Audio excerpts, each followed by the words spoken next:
Gĩtarũ gĩa gatagatĩ gĩkoretwo gĩkĩatĩra ũingĩ wa andũ arĩa aingĩ mũno gũkũ bũrũri-inĩ, ũrĩa ũtũmaga gĩkorwo na uge wa mwanya gwakinya nĩ kũhĩtũkia matua ma ũteti na ndereti ingĩ cia bata, ũndũ ũrĩa wĩrĩgĩrĩirwo gũcenjia wona maũndũ maikara ũrĩa marĩ, kũringana na riboti ya mĩgendere ya Akenya ĩrĩa ĩrekereirio nĩ rũhonge rwa ndari.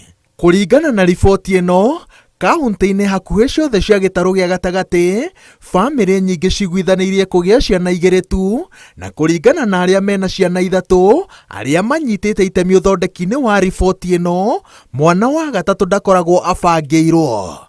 Ũkĩringithania na kauntĩ cia rũgongo rwa bũrũri, bamĩrĩ nyingĩ ciguithanĩirie kũgĩa ciana makĩria ma ithano, Mandera ĩgĩtongoria na bamĩrĩ cia ciana 8. The counties with the highest fertility rate are Mandera at 7.7, Wajir 6.8, West Pokot 6.9, and those with the lowest fertility rate are Nairobi City 2.6, Nyamira 2.7, Machakos and Kirinyaga 2.8.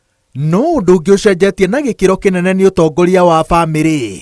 Bũrũri waturanĩrio hamwe, andũ aingĩ mena bamĩrĩ cia ciana ithatũ na arũme maratongoria gĩcunjĩ kĩa 40% kĩa mĩciĩ, nao atumia magatongoria gĩcunjĩ kĩa 34. Ũũ nĩ kuonania atĩ atumia mathiĩte na mbere na kweherera ciĩruru cia arũme ũtongoria-inĩ wa bamĩrĩ. Riboti ĩno no yonanĩtie atĩ namba ya atumia arĩa matarĩ ihiko-inĩ yongererekete nginya gĩcunjĩ gĩa 11%, rĩrĩ arũme marũgamĩire harĩ gĩcunjĩ gĩa 5%.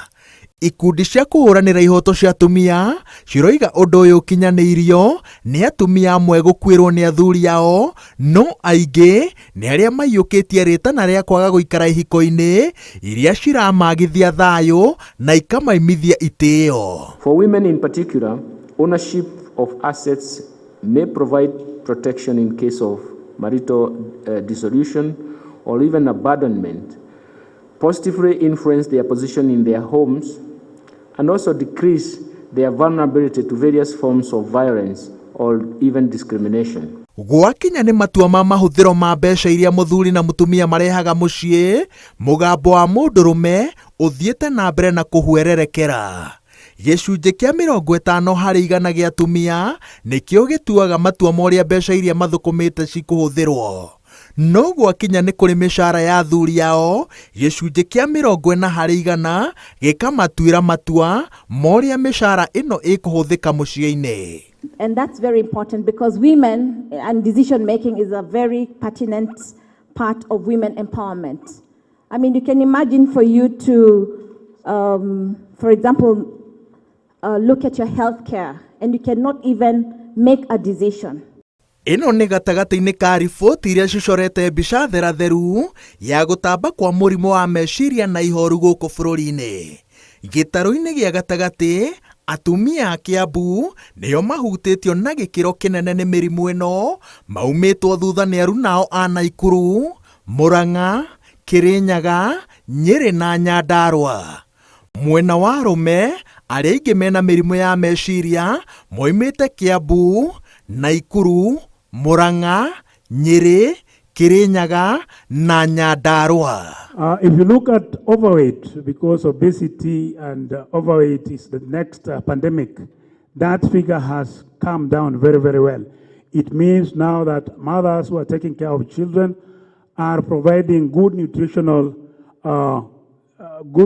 services to the children to ensure that the children are within the right weight band. Let me urge the technical teams at the Ministry of Health and county governments to fully utilize these results as they determine how best to implement the various interventions with the objective of achieving optimal universal health coverage for all Kenyans within the shortest time.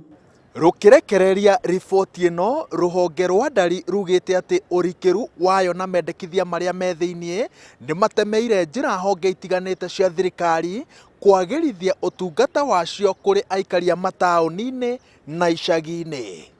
Ngĩribotera Inooro TV, njĩtagwo Wawerũ wa Nyambura.